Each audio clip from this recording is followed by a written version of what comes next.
Assalamualaikum warahmatullahi wabarakatuh.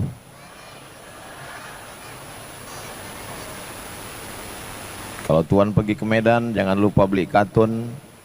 Setelah Ustadz Lukman, saya jadi takut berpantun. Apa kabar Bapak Ibu semua, sehat?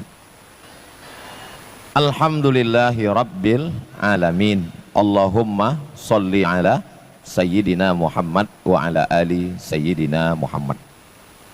Ketua Masjid Al-Akbar, yang juga Ketua Majelis Ulama Indonesia Provinsi Jawa Timur bidang ulama dan umara, Sekjen MUI, kemudian bidang urusan filantropi, kemudian bendahara umum, para asatiz, guru-guru kita, hadirin hadirat, muslimin muslimat, mukminin mukminat, solihin solihat yang belum kawin dan belum sunat. Semua yang hadir ini insya Allah dimuliakan Allah Subhanahu wa Ta'ala. Amin ya rabbal alamin. Kalau ada orang naik pesawat, pesawatnya mau landing di Juanda, Surabaya, yang pertama kali dia lihat dari Masjid Al-Akbar ini apanya? Kalau saya ketika ngomong itu seperti agak bertanya, nggak usah dijawab, nanti saya jawab sendiri. Maka kalau dengar ceramah saya nggak usah merasa tertekan, ini Ustadz kok nanya-nanya, enggak, diam aja, nanti saya jawab sendiri. Ketika kita naik pesawat, akan landing di Juanda, dan kita memandang ke bawah, yang kita lihat dari Masjid Al-Akbar ini adalah kubahnya. Dan ketika kita turun masuk ke dalam, yang kita lihat adalah tiangnya. Disitulah baru kita sadar, ternyata kubah yang nampaknya gagah perkasa, ternyata setelah dekat, ya dia nggak begitu perkasa. Dia sebenarnya ya pelapon aja. Dia ditopang oleh tiang-tiang yang kokoh, dan tiang yang nampaknya hebat ini juga bukan apa-apa, karena sesungguhnya yang kuat itu adalah fondasinya. Itu lebih kurang penjelasan tentang makna guyub. Karena saya sendiri tadi nanya Habib Muhammad bin Anis, Habib, guyub iku apa?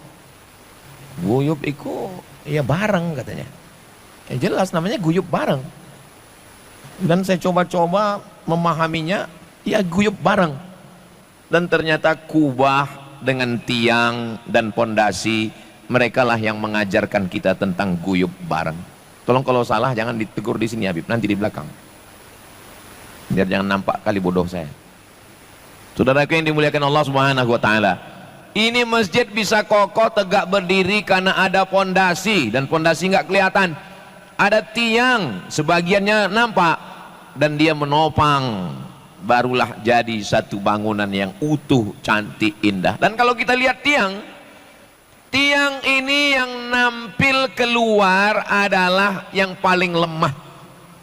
Tiang yang gagah-gagah ini yang paling tampil keluar, dilihat orang, bisa dipegang, bisa disentuh, itu yang paling lemah. Apa yang paling lemah? Catnya. Catlah yang paling lemah dan paling murah, dialah yang kelihatan di luar. Yang paling kokoh di antara tiang ini apa? Besinya. Besinya di dalam. Tapi kita nggak pernah ngelihat besi menampakkan dirinya. Ada masjid yang menampakkan besinya, menampakkan dirinya di tiang? Ada masjid yang belum selesai dicor. Justru itu kelemahan. Kata besi, aku yang berada di dalam, biarlah aku tersembunyi di dalam. Dan kamu cat yang paling lemah, biarlah kau di luar, kau yang kelihatan. Emang besi bisa ngomong Pak Ustadz? Ini jangan-jangan Ustadz ini level 2 dari Makoli. Agak-agaknya begitu. Saudara yang dimuliakan Allah Subhanahu wa Ta'ala, jadi belajar itu tidak selamanya di atas torehan tinta, di atas kertas. Alam bisa menjadi guru kita.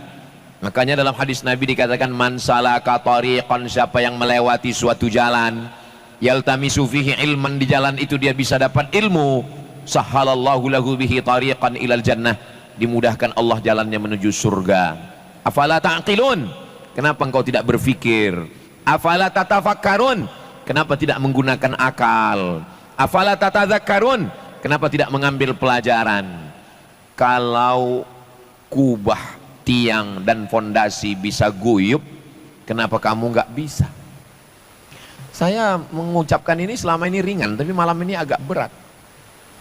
Kalau tiang begitu lembutnya untuk berbagi antara besi, batu, kerikil, semen, dan cat, kenapa kamu mesti tampil ke depan? Bahkan mungkin yang tampil itulah yang paling lemah. Bahkan mungkin yang tampil itulah yang tidak berdaya dan tidak ada apa-apanya. Saya malam ini bisa gagah ngomong bersuara lantang. Ini karena sound systemnya mantap. Coba kalau teknisi sound system ini ngerjain, kita kerjai Ustaz Somad. Habis nyawa saya. Ada orang-orang yang nggak ceramah, nggak ngomong, nggak tampil, nggak tablik akbar, tapi dia justru dapat banyak pahala. Siapa dia? GMPLN. Mesti disebut, kalau enggak nanti dia beri kode, matikan katanya, selesai. Saudaraku yang dimuliakan Allah Subhanahu wa taala, intinya kalau kita mau selamat dalam hidup ini mesti guyup bareng. Kira-kira bisa guyup bareng?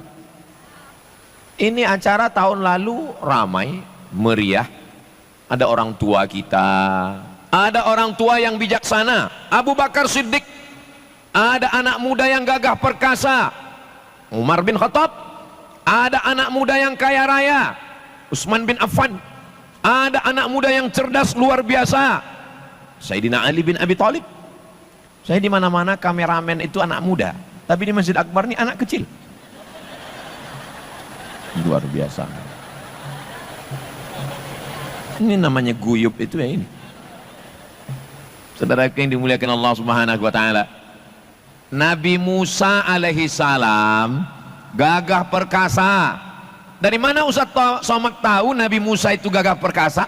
30 orang menggeser batu yang menutup pintu sumur ketika 2 orang anak perempuan Syuaib ngantri mau ngambil air dalam sumur. Nabi Musa hanya sendiri mendorong, bisa. Nabi Musa gagah perkasa. Nabi Musa punya tongkat, dia pukulkan memancar 12 mata air. Nabi Musa punya tongkat, dia pukulkan terbelah laut merah. Nabi Musa punya tongkat, dia pukulkan fa idza hiya hayyatun tas'a, menjadi ular yang memakan tongkat-tongkat tukang sihir Fir'aun. Tapi dia enggak sendirian, dia guyup bareng. Makanya dalam doanya kelihatan kalau dia guyup, Rabbi syrahli sadri wa yassirli amri wahlul 'uqdatan min lisani yafqahu qawli waj'alli waziran min ahli. Beri aku seorang penolong dari keluargaku, Harun akhi. Harun nggak bisa sendirian. Jadi kalau ada orang merasa hebat, adakah yang lebih hebat daripada Nabi Musa alaihi salam? Nabi Isa alaihi salam, yubri'ul akmaha wal abrasa, bisa menyembuhkan orang kena penyakit kusta, penyakit buta, penyakit lumpuh. Wa yuhyil mauta, menghidupkan orang mati biiznillah, dengan izin Allah. Tapi nggak bisa sendirian, mesti guyup, mesti bareng. Wa idh qala Isa bin Maryam lil hawariyin, ingatlah ketika Nabi Isa berkata kepada hawariyin, penolong-penolongnya. Apa kata Nabi Isa? Man ansari ilallah, siapa yang nolong saya menegakkan agama Allah? Qala al hawariyun, hawariyun menjawab, nahnu ansarullah, kami yang akan menolong agama Allah. Bagaimana dengan Nabi Muhammad sallallahu alaihi wasallam? Nabi Muhammad enggak jalan sendirian. Padahal kalau mau, innama amruhu idza arada syai'an ayyakula lahu kun. Bisa kalau Allah mau, Nabi Muhammad sendirian. Allah mau mengajarkan Nabi Muhammad juga guyup bareng. Dia didampingi orang tua yang gagah perkasa, Abu Bakar Siddiq. Dia didampingi oleh anak muda, Umar bin Khattab. Dia didampingi oleh perempuan yang kaya raya, Sayyidatuna Khadijah. Dia didampingi perempuan yang cerdas luar biasa, Sayyidatuna Aisyah. Dia didampingi oleh anak muda yang akalnya hebat, Sayyidina Ali. Maka kita tinggal menentukan posisi kita saja. Saya ini Pak Ustadz kaya, Utsman bin Affan. Saya ini nggak kaya tapi cerdas, Sayyidina Ali. Saya nggak kaya, nggak cerdas tapi bertenaga, Umar bin Khattab. Saya nggak kaya, nggak cerdas, nggak bertenaga, nggak bijaksana, Abu Lahab.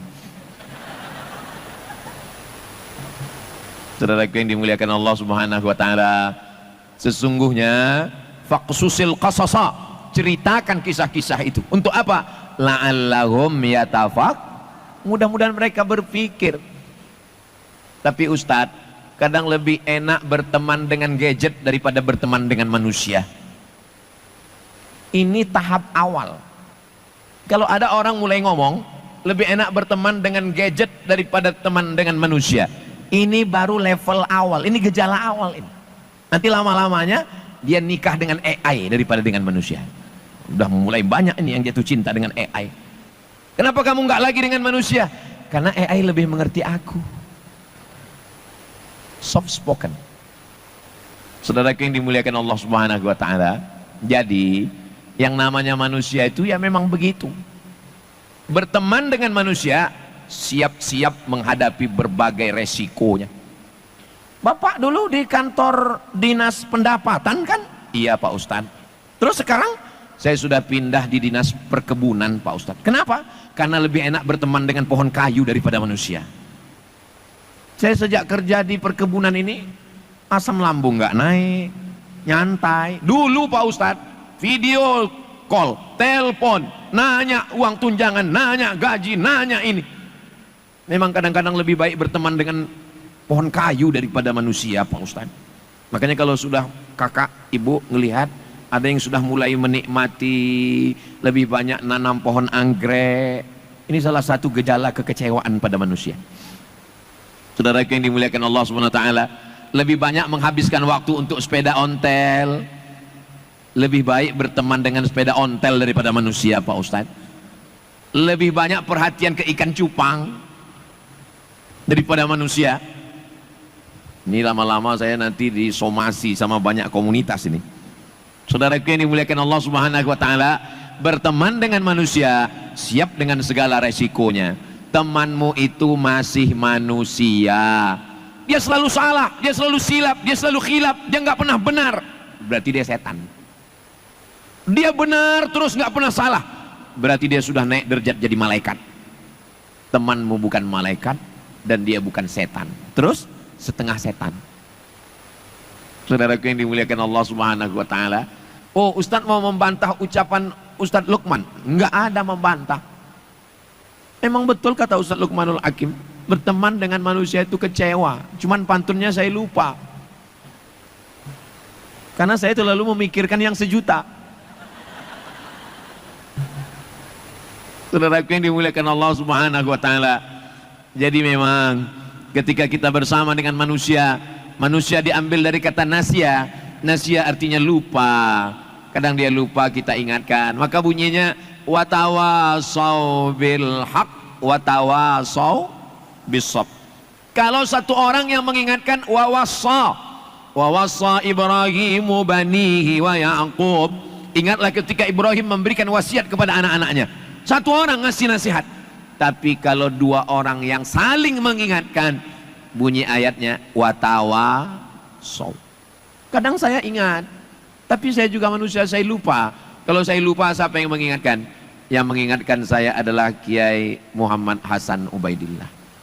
Saya lupa, yang mengingatkan saya siapa? Yang akan mengingatkan saya datang jauh dari Pontianak, Ustadz Luqmanul Hakim. Saya manusia biasa, saya silap, saya khilaf. Yang akan mengingatkan saya adalah Sayyidi Al-Habib Muhammad bin Anis bin Syihab. Indah hidup ini kalau kita diingatkan. Tapi tolong ingatkannya jangan depan orang banyak. Jaga juga perasaan saya.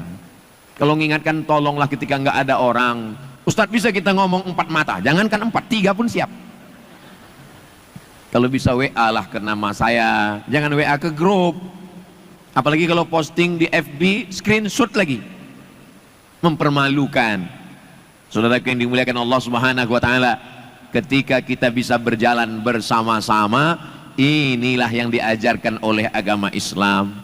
Jangankan perbuatan saya, peci saya miring pun saya nggak bisa ngelihat. Yang ngasih tahu siapa?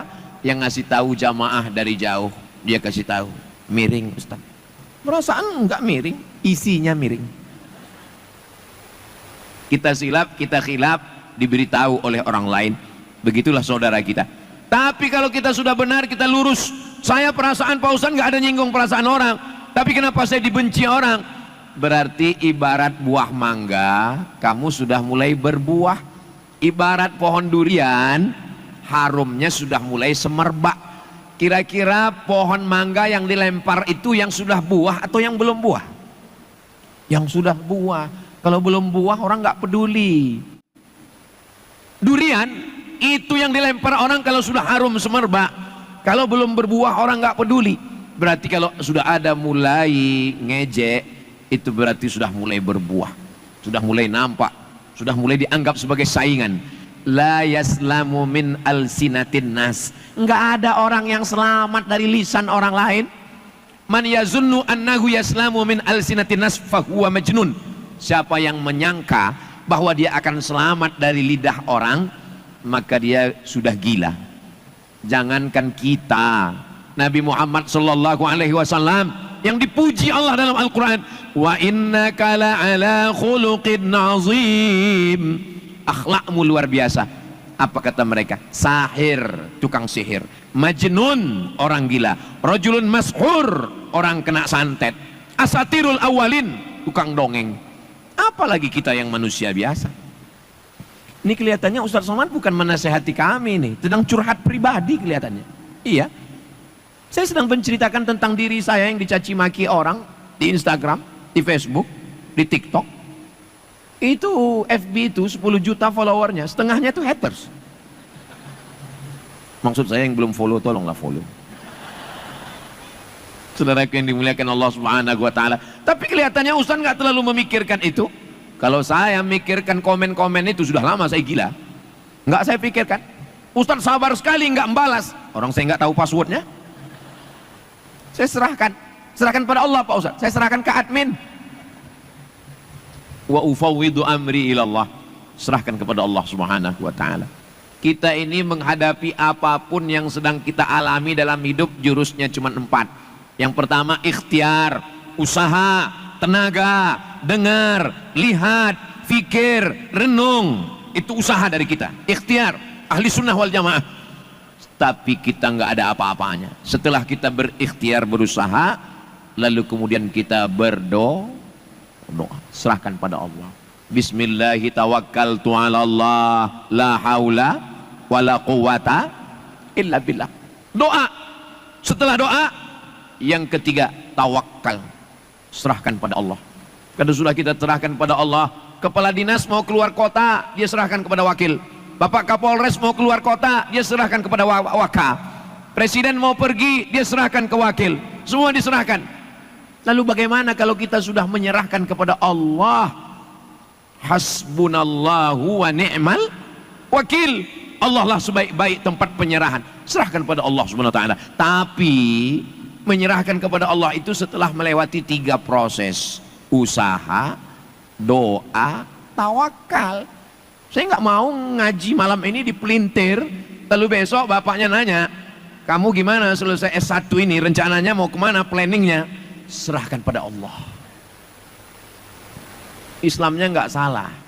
Orang 2 kali dia salah. Pertama malas, nggak mau usaha, maunya selonjoran, maunya tiduran. Ketika dia gagal, dia cari ayat-ayat untuk melegitimasi kesalahannya. Dianggapnya agama ini sebagai legalisir saja.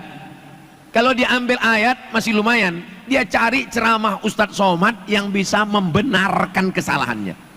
Ini saya yang paling marah kalau ada video saya dipotong-potong untuk membenarkan dia. Pertama saya marah dia nggak ngaji beneran. Yang kedua saya marah dia nggak nonton video full di channel Ustadz Abdul Somad Official. Subscribe, like, share, and comment. Saudaraku yang dimuliakan Allah Subhanahu wa Ta'ala. Usaha sudah, doa sudah, tawakal sudah. Puncaknya adalah ridha.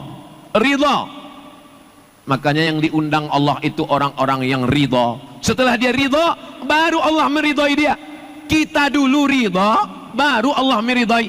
Makanya orang yang dipanggil Allah, ya ayyatuhan nafsul mutmainnah, irji'i ila rabbiki radiyatan mardiyah. Enaknya ceramah di Surabaya ini, anak kecil hafal. Anak kecil yang nyambung tadi. Anak kecilnya aja hafal, apalagi bapak ibunya. Luar biasa memang Surabaya ini. Saudaraku yang dimuliakan Allah, tapi nggak tahu juga ya. Radiyatan, kita hanya dulu ridho.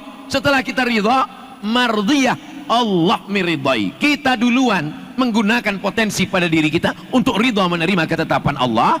Ternyata ketetapan Allah jauh.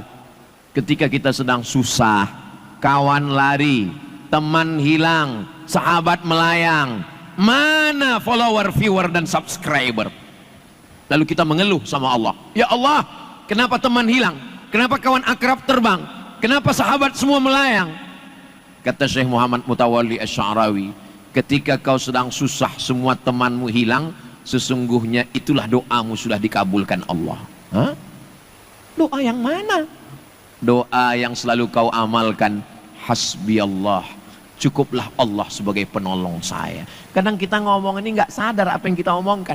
Tiap hari amalan kita, hasbunallah wa ni'mal wakil, hasbunallah wa ni'mal wakil, hasbunallah wa ni'mal wakil, cukuplah Allah penolong saya, cukuplah Allah penolong saya. Ketika ujian datang dan yang benar-benar menolong cuma Allah, kita kaget. Kenapa cuma Allah yang nolong? Ya omonganmu dulu kan begitu, hasbunallah. Makanya kita zikir itu bagus, tapi kita pahami makna zikirnya. Karena kalau kita tidak pahami, kita akan komplain kepada Allah Subhanahu wa ta'ala. Kenapa saya sudah buat baik sama dia tapi dia balas nggak baik? Kenapa saya sudah berbuat budi kepada dia tapi dia balas dengan air susu, dibalas dengan air tuba? Kenapa dia balas tidak baik? Lalu kita komplain, kita marah. Padahal sebenarnya itu adalah doa kita yang dikabulkan Allah. Doa yang mana? Allahumma srif anna syarra ma qadait. Itu kan yang kita baca setiap subuh. Allahumma hdina fiman hadait, wa afina fiman afait, wa tawallana fiman tawallait, wa barik lana fiman atait, wa qina birahmatika syarra ma qadait. Allahumma srif anna syarra ma qadait, alihkan dariku takdir yang jelek. Berarti kalau Allah sudah menjauhkannya darimu, itulah doamu yang terkabul. Ya Allah, jauhkan saya dari takdir yang jelek. Tapi jangan diomongin, pahami saja. Jangan besok ketemu sama dia, kamu nggak mau nolong saya? Iya, kamulah takdir jelek yang dijauhkan Allah. Oh, makin ngamuk dia. Saudaraku yang dimuliakan Allah Subhanahu wa ta'ala, ridha adalah, ridha itu sudah jadi bahasa Indonesia, jadi rela. Ridha jadi rela. Rela, pasrah. Tapi bukan berarti pasrah tanpa usaha, itu apatis namanya. Kita ini semua punya target-target. Ustadz dulu bisa ke Mesir, siapa yang nolong? Teman, sahabat. Saya kirim surat, tolong carikan informasi beasiswa ke Al-Azhar Mesir. Belum ada email, belum ada WA, belum ada SMS. Tahun 1996 saya tamat SMA. Tahun 1997 saya kuliah di IAIN. Saya kirim surat ke teman dari Medan ke Riau ke Medan. Dia balas, Abdul Somad, saya sudah dapat informasi tes ke Mesir. Silakan datang ke Medan. Tanggal pendaftaran terakhir tanggal sekian. Suratnya sampai di hari terakhir daftar tes. Kalau saya ceritakan bagaimana perjuangan penderitaan, ini anak-anak muda sekarang yang nggak pernah ngirim surat akan berkata, itu dirita lo kali. Saudara yang dimuliakan Allah SWT, teman, sahabat, saya bisa pergi ke Maroko, teman juga. Sudah mulai ada email, www.yahoo.com. Apa kabarmu di Maroko? Ada beasiswa nggak? Ada yang gratis nggak? Bisa nggak uruskan? Kirim paspor, kirim scan ijazah, kirim scan nilai. Ini ada beasiswa dari Darul Hadis Al Hasaniyah, kirim balas, sahabat lagi. Tahun 2008 saya pulang. Mat, lagi di mana? Aku baru pulang. Ini ada tes CPNS, beli koran. Beli koran 10 halaman, dicari halaman 1 sampai halaman 10. Enggak ada berita CPNS-nya di mana. Ternyata beritanya kecil, 2 jari. Penerimaan dosen. Memang dibuat kecil supaya enggak ada yang daftar. Biar supaya enggak banyak saingan. Ingat, dalam berjuang ada teman yang berdarah-darah. Ada kawan yang penuh dengan luka dan penderitaan. Maka saya ingat sahabat-sahabat kawan-kawan itu. Yang paling menyakitkan adalah hanya karena dunia lalu hati kita hancur berkeping, bak kaca jatuh ke batu. Galah patah bisa disambung, kaca retak bisa direkat. Hati yang sakit kemana obat akan dicari? Boleh untuk update status besok pagi. Saudaraku yang dimuliakan, sudah dibuat. Galah patah boleh disambung, kaca retak boleh direkat. Hati yang sakit kemana obat akan dicari? Ulang lagi sekali lagi Pak Ustadz. Saudaraku yang dimuliakan Allah Subhanahu wa ta'ala. Jadi dalam hidup ini memang yang ngelihat jalan itu mata, letak kopling, gas di tangan, gigi di kaki. Tapi kenapa Bapak polisi nulis rambu-rambu lalu lintas pinggir jalan? Hati. Kenapa enggak kaki-kaki? Kenapa enggak tangan-tangan? Kenapa enggak mata-mata? Karena mata, telinga, tangan, dan kaki dikendalikan oleh hati. Maka jagalah hati supaya jangan sampai sakit. Suami kepada istri, jaga hati. Berteman, bersahabat. Saya sampai detik ini, hati saya nggak pernah tersinggung, nggak pernah sakit hati. Demi Allah, wallahi, tallahi, billahi, nggak pernah Habib Muhammad bin Anis ini menyakiti hati saya. Nggak pernah. Tapi badan saya, dan beliau ngomong langsung, sayang jangan bawa lagi ke hutan Ustaz Somad, karena saya bawa beliau dari Pekanbaru jam 10 pagi sampai di hutan jam 2 malam. Saksinya tuh Ustaz Lukmanul Hakim, hujan lebat, tanahnya seperti dodol Garut, mobil berjalan 4x4, sampai pakai rantai besi diikatkan ke pohon kayu, sampai kami jalan kaki. Dan ketika itu mungkin hati beliau sakit, tapi saya nggak peduli. Sampai hari ini hubungan kami baik, dan setiap ketemu saya bilang minal aidin wal faizin. Saudaraku yang dimuliakan Allah Subhanahu wa ta'ala, kalau dia sakit hati berarti sudah lama jadwal ke Surabaya ini di delete-nya. Gimana Habib jadwal ke Surabaya? Cancel. Saudaraku yang dimuliakan Allah Subhanahu wa ta'ala, itu telur ayam, di dalam sangka telur ayam itu dia pasti ada gesekan. Makanya kata orang Melayu dalam pepatahnya, sedangkan telur ayam di dalam sangkanya ada gesekan, apalagi hati manusia. Kalau pisau mengenai tubuh luka bisa diobat, sembilu paling tajam bambu kena luka ada obatnya.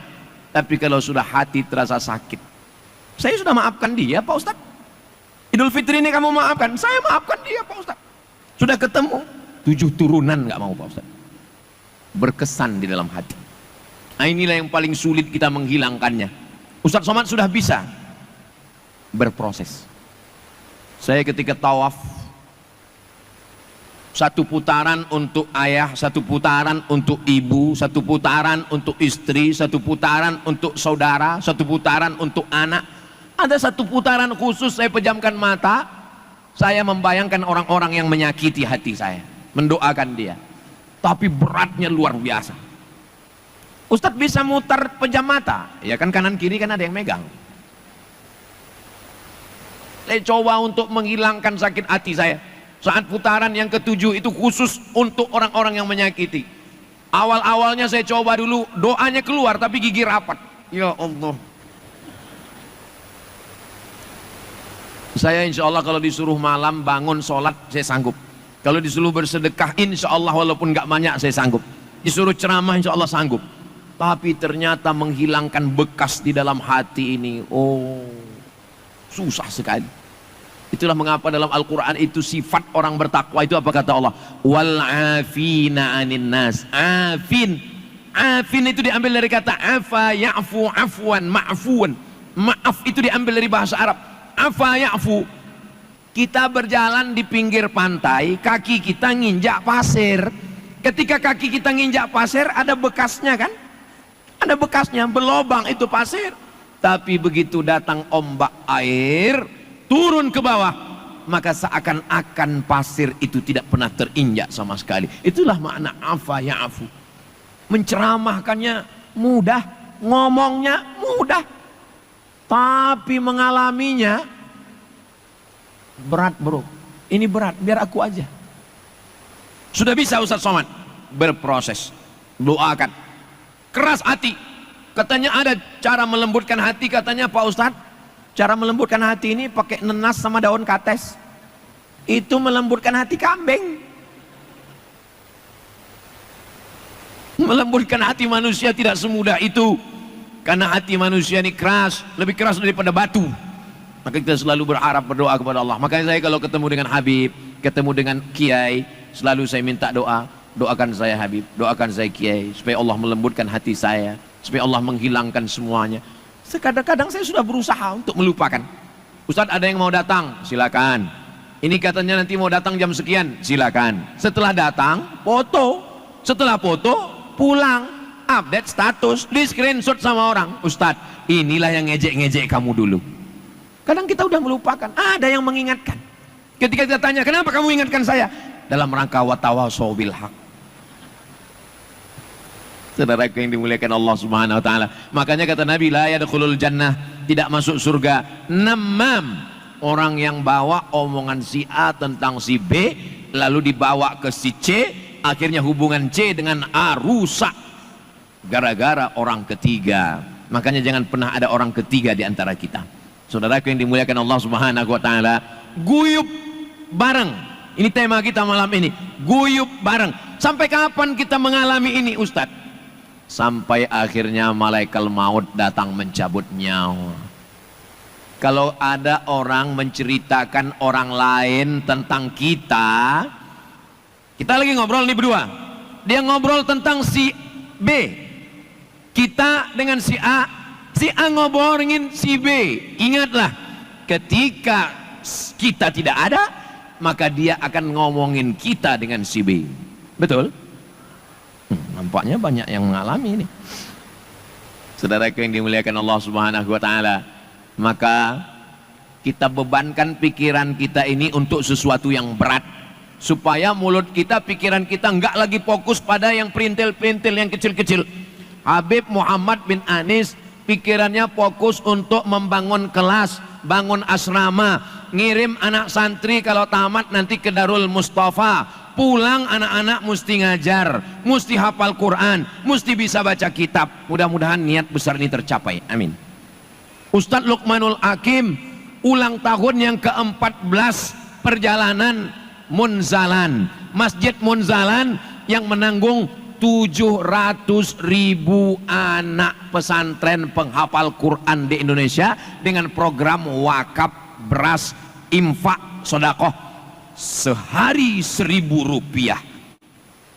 Hanya dengan 1.000 rupiah sehari, Anda sudah bisa menyantuni penghafal Quran dari Sabang sampai Papua. Kalau 1.000 rupiah sehari, sebulan berarti 25.000, karena tanggal merah nggak dihitung. Dan nggak perlu kita ngantar ke pos, sudah ada yang mengutip dari rumah ke rumah, namanya Paskas, pasukan amal soleh. Jadi beliau nggak pernah memikirkan tentang omongan orang terlalu menyakiti hati, baper, enggak. Kenapa?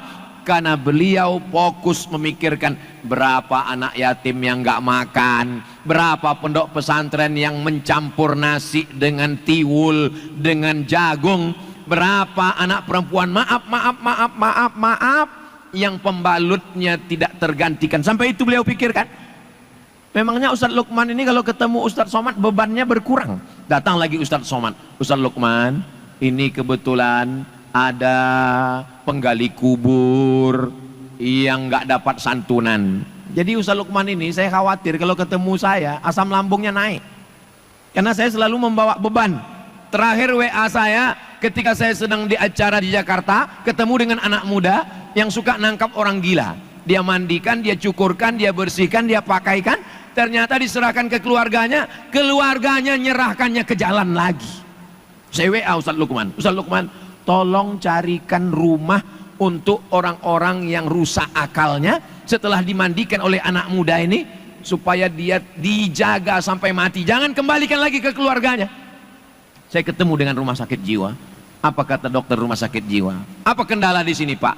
Menyembuhkannya mudah Pak Ustadz. Yang susah itu keluarganya nggak mau nerima lagi, malu punya orang keluarga gila. Maka saya WA Ustadz Luqman, siapkan pelatihannya.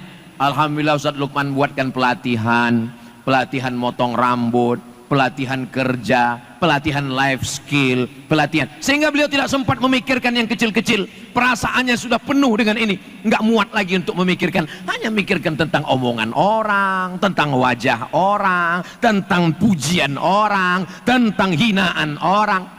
Penuhkan pikiran kita dengan ini, sehingga kita nggak sempat lagi mikirkan yang kecil-kecil. Orang besar hanya memikirkan sesuatu yang besar. Kalau Ustaz Somad, yang Ustaz pikirkan sekarang ini apa? Yang saya pikirkan, waktu ini nggak habis-habis dari tadi. Pas Ustaz Lukman 15 menit. Pas Ustaz Habib Muhammad bin Anis 15. Pas giliran saya 40 mereka pasang. Saudaraku yang dimuliakan Allah Subhanahu wa taala. Sehingga kalau kita pikirkan yang besar, maka yang kecil-kecil ini tidak menjadi sesuatu yang mengganggu pikiran kita, mengganggu fokus kita. Jadi kita bersaudara ini tidak hanya sekedar di sini. Nanti kalau saya mati, jenazah saya bawa ke makam Nabi, ucapkan salam. Kalau pintunya terbuka, kuburkan saya di samping makam Nabi. Tapi kalau pintunya tertutup, kuburkan saya di pemakaman Baqi di samping Masjid Nabawi. Begitu pesan Sayyidina Abu Bakar Siddiq. Meninggal Abu Bakar, dibawa jenazahnya ke pintu kamar Nabi. Assalamualaikum ya Rasulullah. Begitu diucapkan Assalamualaikum ya Rasulullah, jatuh gemboknya, terbuka pintunya, dibawa masuk, dimakamkan di samping makam Rasulullah SAW. Ini riwayatnya sahih Pak Ustaz. Sahih, baca dalam 35 Sakaratul Maut yang ditulis oleh Abdul Somad RCMA. Sampai di kubur pun mereka ingin dekat bersama. Sampai di surga pun mereka ingin bersama. Ini sahabat-sahabat yang hadir guyub bareng malam ini. Kira-kira kita bersama di guyub bareng, sama di Masjid Al-Akbar, sama di Surabaya, apakah kita mau bersama di surga? Dari bunyinya seperti setengah mau nggak mau. Saudaraku yang dimuliakan Allah Subhanahu wa taala, saya Pak Ustadz, jangankan di surga, satu kampus saja sudah nggak tahan Pak Ustadz. Saudaraku yang dimuliakan Allah, sampai masanya ada kerinduan, ada keinginan, ada harapan. Itulah yang disebut dengan ukhuwah. Makanya kita tidak lihat Arab dengan bukan Arab, putih dengan hitam. Bilal bin Rabah asalnya dari Afrika Utara. Ketika Nabi masuk ke kota Makkah, yang azan di atas Ka'bah bukan Sayyidina Ali bin Abi Thalib, sepupunya, menantunya berkulit putih Quraisy. Nabi tidak menyuruh Umar bin Khattab, pemenang gulat di pasar Ukaz. Nabi tidak menyuruh Ali bin Abi Thalib. Nabi tidak menyuruh Abu Bakar. Yang naik ke atas adalah Bilal bin Rabah. Bilal mengumandangkan azan. Allahu Akbar, Allahu Akbar. Apa kata orang-orang kafir Quraisy Makkah melihat Bilal azan di atas? Alhamdulillah, bapak saya sudah mati sehingga tidak melihat burung gagak ini naik ke atas. Mereka melihat. Jadi mereka nggak masuk Islam itu bukan karena nggak mau sholat. Mereka nggak masuk Islam bukan karena takut puasa. Mereka nggak mau masuk Islam karena Islam menyamakan status manusia. Yang dibedakan hanyalah takwanya. Inna akramakum indallahi atqakum. Orang yang paling mulia di antara kamu, orang yang paling takwa kepada Allah Subhanahu wa taala. Itulah yang membuat saya pede untuk duduk di tengah antara Habib Muhammad bin Anis dengan Ustadz Luqmanul Hakim. Kalau cerita masalah muda, mereka lebih muda. Masalah putih, mereka lebih putih. Masalah ganteng, ya tergantung siapa yang lihat. Kenapa saya pede jalan dengan mereka? Karena saya berkeyakinan bahwa di antara kami yang paling mulia adalah yang paling takut kepada Allah. Walaupun Habib Muhammad bin Anis dia ordal, orang dalam. Saudaraku yang dimuliakan Allah Subhanahu wa taala. Jadi anak-anak muda sekalian, jangan pernah kita merasa underestimate, merendahkan diri kita. Kenapa Nabi nggak ngumpulkan hadis? Nabi sangat bisa mengumpulkan 40 penulis, lalu disuruh semua nulis hadis, sehingga tidak ada hadis dhaif, hadis sahih, hadis hasan, hadis maudhu. Tidak ada sanad yang putus. Kalau putusnya di atas mu'allaq, kalau putusnya di bawah adalah mursal, di atas mursal. Kalau mu'allaq, kalau putus sahabat mursal, kalau putus dua mu'adhal, kalau putus di tengah di bawah munqati. Kenapa begitu banyak istilah hadis? gara-gara Nabi tidak menyuruh sahabat menulis hadis. Lalu muncullah hadis palsu, muncullah ilmu mustalah hadis. Tapi sebenarnya hikmah di balik itu, Allah ingin mengangkat derajat Imam Muhammad bin Ismail bin Ibrahim bin Al-Mughirah bin Bardisbah Al-Bukhari. Imam Bukhari, panjang umur sehat badan, kita akan ke Uzbekistan ziarah ke makam Imam Bukhari insyaallah, bersama travelnya Habib Muhammad bin Anis. Amin. Ongkos tanggung masing-masing. Di sana kita akan melihat bahwa mereka tidak berbahasa Arab, mereka orang Uzbek, dan dia pergi naik unta 16 tahun berkelana dari Uzbekistan. Dia pergi ke Makkah, dia pergi ke Madinah, dia pergi ke negeri Syam. Syam sudah menjadi 4 negara: Suriah, Lebanon, Palestina, Yordania. Dia pergi ke Mesir, pulang ke Irak, kembali ke negerinya. Tidak disambut dengan tola'al badru alaina, tidak dimuliakan dengan karpet merah. Raja mengundang ke istana, dia nggak mau ngajar, karena kata dia ilmu itu diambil bukan diantarkan. Akhirnya raja tersinggung, dia diembargo, sampai akhirnya dia berdoa kepada Allah, Allahumma ya Allah, qad daqat alayyal ardu bima rahubat. Dulu 16 tahun aku berkelana, lapang dunia ini. Tapi setelah aku menulis hadis, setelah aku berilmu, dunia menjadi sempit. Allahumma qad daqat alayyal ardu bima rahubat faqbidni, cabutlah nyawaku. Setelah dia meninggal, dikubur, tercium bau harum semerbak, sampai musuh-musuh yang mengejeknya dulu datang minta maaf ke kuburnya, dan mereka mengambil tanah kuburnya. Satu mengambil satu genggam, satu mengambil satu genggam, sampai polisi tentara datang mengawal kuburnya supaya jangan sampai jasadnya kelihatan karena tanahnya diambil mereka. Itulah makam Imam Al-Bukhari. Berapa lama Uzbekistan dijajah oleh Gorbachev, tumbang Gorbachev, naik Boris Yeltsin, tumbang Yeltsin, bubar itu Uni Soviet, menjadi Rusia, merdeka negara Uzbekistan, Tajikistan, Kirgistan, Kazakhstan. Allah mau menunjukkan bahwa orang yang berpegang kepada tali Allah, memperjuangkan sunnah Rasulullah, itulah yang akan harum semerbak. Kalau mau melihat orang itu mulia, lihat setelah dia mati. Pada saat hidup ini kita sedang berjuang, mudah-mudahan kita lulus dalam perjuangan guyub bareng ini, dan pada akhirnya kita semua nanti husnul khatimah insyaallah. Terima kasih segala perhatian, mohon maaf segala kesilapan dan kekhilafan. Aku qauli hadza astaghfirullah li wa lakum. Terima kasih buat adik-adik panitia yang sudah bersusah payah, Allah yang membalas. Bersama kita guyub bareng sampai pada akhirnya kita semua husnul khatimah insyaallah. Terima kasih, mohon maaf, memang cantik kain katun manis-manis. Saya tidak lagi berpantun karena sudah diambil Habib Muhammad bin Anis. Terima kasih. Wassalamualaikum warahmatullahi wabarakatuh.